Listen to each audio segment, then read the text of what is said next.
স্বৈরাচার সরকারের যে উত্তরসূরি এখানে রেখে গেছেন, তারা কিছুদিন ধরে আগামী 13ই নভেম্বর বাংলাদেশে বিভিন্ন ইউনিয়নে এবং বিভিন্ন জেলায় বিভাগে শেখ হাসিনার আগমন উপলক্ষে তারা মিছিল করবে ঘোষণা দিয়েছেন।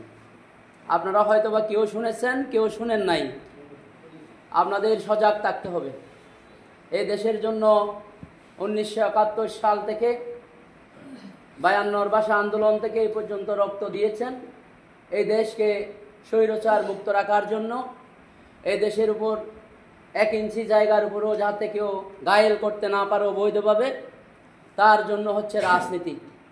আমরা রাজনীতি করব লোভ লালসার জন্য নয়, আমরা রাজনীতি করব জনসেবার জন্য।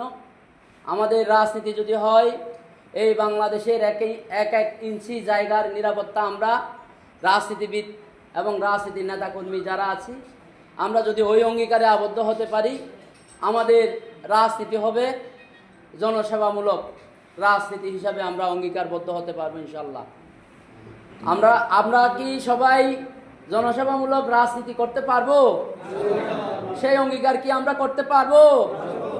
যদি আমরা পারি ইনশাল্লাহ, আমি আপনাদেরকে 2-1টা জ্বলন্ত নমুনা দেখাবো। সেই নমুনাটা হচ্ছে, আমরা যারা এখানে উপস্থিত আছি, আমরা যার যার স্ব এক একজন এক এক মায়ের সন্তান হিসাবে, এক একজন এক এক পরিবারের সন্তান হিসাবে, এক একজন এক এক সমাজের নেতৃত্ব দানকারী হিসাবে আমরা শপথ নিতে পারি। নেতৃত্ব যদি বাড়িজাপট দিতে পারে একজন সন্ত্রাস, তার বাড়িতে ঘুমানোর জন্য জায়গা ছিল না, সেই চুরি করত মানুষের টিউবওয়েল, সারা রাত বিভিন্ন সিন্ডিকেট দিয়ে চুরি করে 1 মাস জোগাড় করে একটা বুট নিয়ে সালাম দিত। এটা হয়তোবা যারা তাদের সমবয়সী ছিল এবং এলাকার মধ্যে সাহসী লোক ছিল, ওই রকম কাজের মধ্যে যারা জড়িত ছিল, হয়তোবা আমাদের প্রতিবেশীর মধ্যে অনেক আছে, তাদের গল্প গুজবের মধ্যে ওনার ইতিহাস উঠে আসে। আমরা সেই রকম ইতিহাস থেকে ইতিহাস শুনেছি। সেই যদি উপজেলায় আমাদের পৌর শহরের মেয়র হতে পারে, উপজেলা চেয়ারম্যান হতে পারে, উনি যদি অপরাজনীতি করে এমপি হতে পারে, আমরা ভালো কাজ করে কেন আমরা নেতৃত্ব দিতে পারবো না? এটা হচ্ছে সব কিছু হচ্ছে আমাদের মানসিকতার উপরে নির্ভর করে। আমাদের একটা কাঠি থেকে যে আগুন জ্বালানো হয়, সেই আগুন আপনি যদি মোমের মধ্যে জ্বালান তাহলে মোমটা আলো দেবে। আপনি যদি আরেকটু বড় কিছুতে মশালের মধ্যে জ্বালাতে চান, সেই আরেকটু বড় আলো দেবে। আপনি যদি 10 ওয়াটি বাল্ব জ্বালাতে চান, ওখানে 10 ওয়াটি বাল্বের যে আলো সেই আলো দেবে।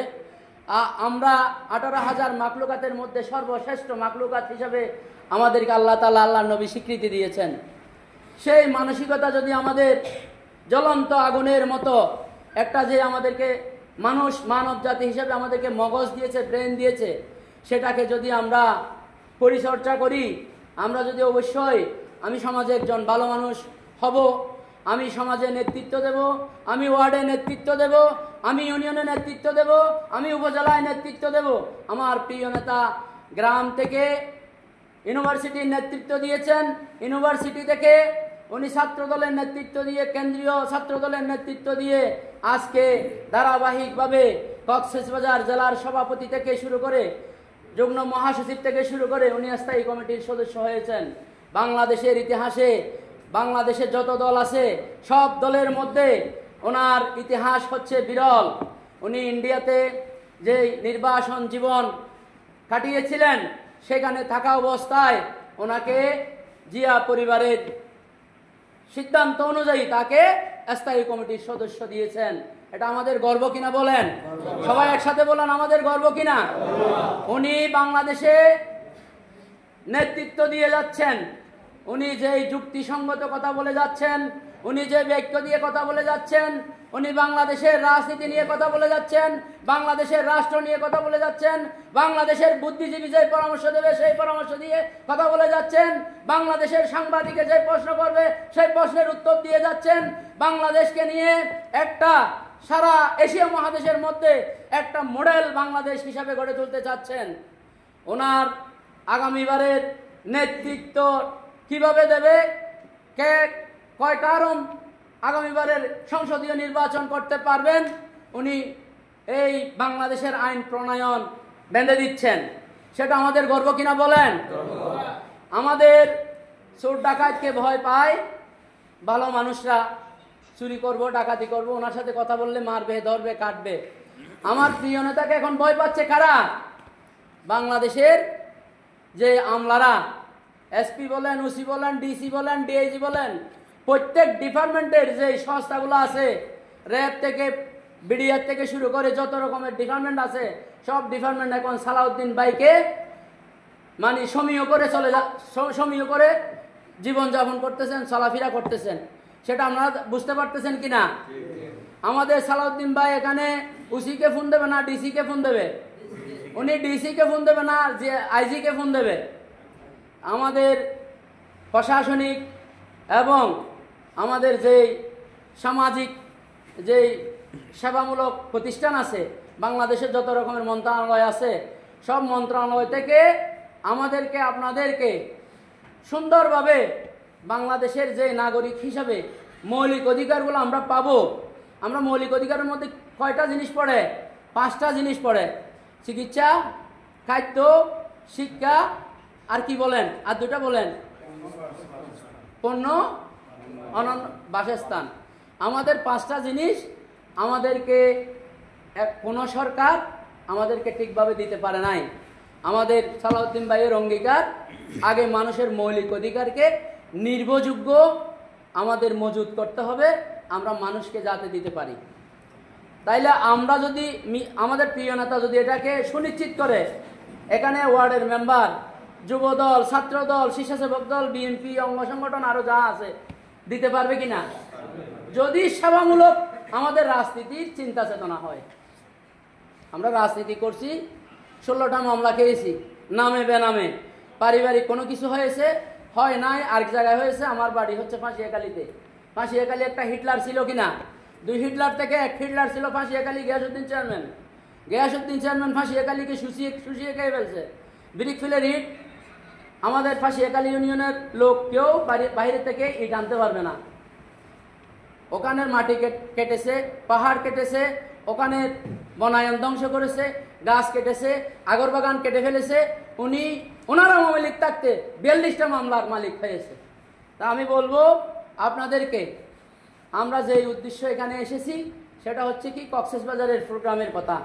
এখানে আমাদের নেতৃত্ব সারিতে যারা আছেন তারা সবাই বলেছেন, আমাদের সর্বপ্রথম কাজ হচ্ছে আমরা এখান থেকে কয়জন যাব, আমাদের মালুমঘাট সাংগঠনিক ইউনিয়নের নেতৃবৃন্দরা আমাদেরকে কিভাবে নিয়ে যাচ্ছে, আমাদের কতজনকে নিয়ে যাচ্ছে, এটা লিমিট না আনলিমিট।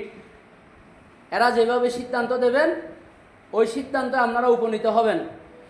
ওটার সাথে আপনাদের সহযোগিতা করতে হবে শৃঙ্খলা। আমার শৃঙ্খলা যদি আমি রক্ষা করি, যার শৃঙ্খলা যদি রক্ষা করি, ইনশাল্লাহ এখানে উশৃঙ্খল করার জন্য আর কেউ বাহির থেকে আসবে না। আমি বলবো আপনাদেরকে, আজকে আমরা মালুমঘাট সাংগঠনিক ইউনিয়নকে চকরিয়া উপজেলার মধ্যে গণনায় আমরা 1-2 মধ্যে নিয়ে এসেছি। এটা আপনাদেরকে খুশি করার জন্য নয়। এখানে জয়নাল আবদিন মিন্টু দায়িত্ব পাওয়ার পরে 2-3টা বড় বড় প্রোগ্রাম করেছে, গরু জবাই করে, মহিষ জবাই করে। উনি উপজেলাতে অনেক প্রোগ্রামে অংশগ্রহণ করেছে। উনি আমাকে ফোন করে বলল, আমাদের উপস্থিতির নাম্বার কত দেবেন? আমি বলতেছি আপনারা নাম্বার 2 মধ্যে, আমার যে একটা পর্যবেক্ষণ করেছি নাম্বার 2 মধ্যে হয়তো বা আছেন। তা আপনারা যদি সাংগঠনিক ইউনিয়ন হয়ে 8 কিলোমিটার দূরের পথ অতিক্রম করে যদি চকরিয়া উপজেলায় বিশাল বহর নিয়ে উপস্থিত হতে পারেন, ইনশাল্লাহ আপনারা কক্সবাজারেও আপনাদের মান রাখতে পারবেন, সম্মান রাখতে পারবেন এবং আমাদের সালাউদ্দিন ভাইয়ের সম্মান রক্ষা করতে পারবেন। কিভাবে ওখানে পেস্টন নিয়ে প্রেজেন্ট হবেন, ওখানে আপনারা কিভাবে লেখায় পেস্টন তৈরি করবেন, ওখানে কিভাবে কোন শৃঙ্খলায় গেলে আপনারা ফুটিয়ে উঠবেন, ওখানে হাজার হাজার জনস্রোতের মধ্যে, এটা আপনাদেরকে ইউনিয়নের নেতৃবৃন্দরা সিদ্ধান্ত দেবেন। তবে আমি আপনাদেরকে আরেকটা কথা বলবো, এটা আমাদের উপজেলা দায়িত্বশীল আছেন, আপনারা ওয়ার্ড থেকে উপজেলাতে সভাপতি সেক্রেটারির সাথে সম্পর্ক থাকতে পারে, কিন্তু আমি আপনাদেরকে বলবো, যেটার জন্য আপনাদের ভিতরে একটা কোন্ডল সৃষ্টি হয়, এখানে একটা দূরত্ব সৃষ্টি হয়, সেই কাজ করবেন না। আগে সর্বপ্রথম ভালো হোক আর মন্দ হোক, আমরা একটা জাতে বাঙালি হিসেবে একটা বিষয় নিয়ে আমার সাথে মিন্টু ভাইয়ের সাথে সম্পর্ক নেই, আমি তার চলন বাঁকা হিসেবে তার মাটি করে ফেলে দেবো, যে যে পথ দিয়ে হাঁটে, সেটা আমাদের কি করতে হবে? পরিত্যক্ত করতে হবে, সেটা আমাদের মন থেকে ফেলে দিতে হবে। আগে হচ্ছে আমার সাথে জগরিয়া ভাইয়ের সাথে সম্পর্ক আছে ওয়ার্ডের একটা সভাপতির সাথে, আমি তার একটা সমস্যা আমরা উপজেলা থেকে দেখিয়ে দেব। কাকে? জয়নাল আবদিন মিন্টুর কাছে যান, আপনি আমার কাছে কেন এসেছেন? উনি না পারলে আমাকে ফোন করবে, আমি বলবো আপনাদেরকে এই চেইন অফ কমান্ড, রাজনীতি মানে হচ্ছে চেইন অফ কমান্ড, রাজনীতি মানে হচ্ছে একটা আদর্শ।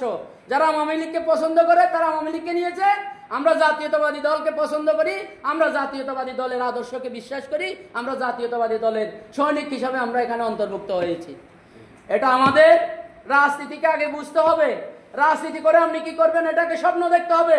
মেম্বার হবেন, চেয়ারম্যান হবেন, নাকি উপজেলা চেয়ারম্যান হবেন, নাকি এমপি হবেন, এটাকে আপনার আগে স্বপ্ন দেখতে হবে।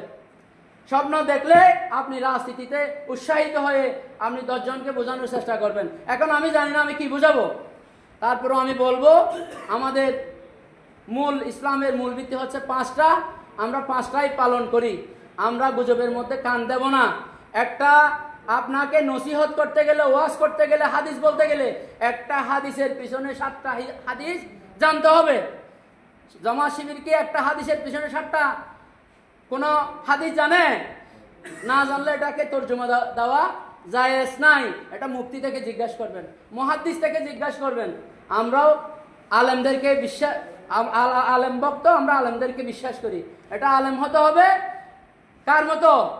যে ফতোয়া দিতে পারে তার মতো একটা আলেম হতে হবে। এখন তারা কিছু আরবি পড়ছে, দাঁড়িয়ে প্রস্রাব না করলেও পান খাবে, সিগারেট খাবে, বিভিন্ন জায়গায় গিয়ে বিভিন্ন ধরনের বিভ্রান্তমূলক কথা বলবে, এটাকে আপনারা কান দেবেন না। আপনাদের পরিবারদেরকে বলবেন এদেরকে ওখানে কান না দেওয়ার জন্য। তো আমি আমার বক্তব্য দীর্ঘায়িত করেছি।